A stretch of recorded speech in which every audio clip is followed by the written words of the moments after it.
சிறகடிக்க மாசி சீரியலில் பார்த்தீங்கன்னா எப்படியோ கார்களை வச்சு முத்து கடன் வாங்கி வீட்டு பிரச்சனையை முடித்து விட்டார். வீட்டிற்கு வந்தவருக்கு இப்போது வேறொரு பிரச்சனை வந்து விட்டது. அதாவது சத்யா ரேகா காதல் பிரச்சனை தொடங்கி விட்டது.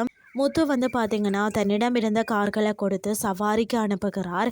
அந்த வண்டியை ஓட்டும் ஓட்டுநர்கள் முத்துவை வீட்டில் சந்தித்து வாழ்த்துகிறார்கள்.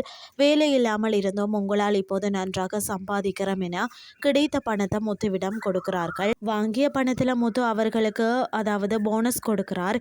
இதையெல்லாம் பார்த்து அண்ணாமலை மிகவும் சந்தோஷப்படுகிறார். பிறகு மனோஜ் ஸ்டோரும் மோசமாக செல்வதாக விஜயாவிடம் கூறுகிறார். அத்தோடு ரோஹிணிக்கு பணம் கொடுக்கும் பிரச்சனையும் செல்கிறது. அடுத்த வாரத்திற்கான ப்ரொமோவில் ரேகா உடல் நலக்குறைவால் மருத்துவமனையில் அனுமதிக்கப்பட்டிருக்கிறார். அவருக்கான முத்து மீனா சத்யா மருத்துவர் வேடத்தில் மருத்துவமனைக்கு வாரார்கள். ரேகா சத்யாவை சந்தித்து அந்த நேரம் அவரது அப்பாவும் வாரார். இவர்களின் பிரச்சனை எப்படி முடிவுக்கு வரப்போகிறதுன்னு சொல்லி பொறுத்திருந்து பார்க்கலாம்.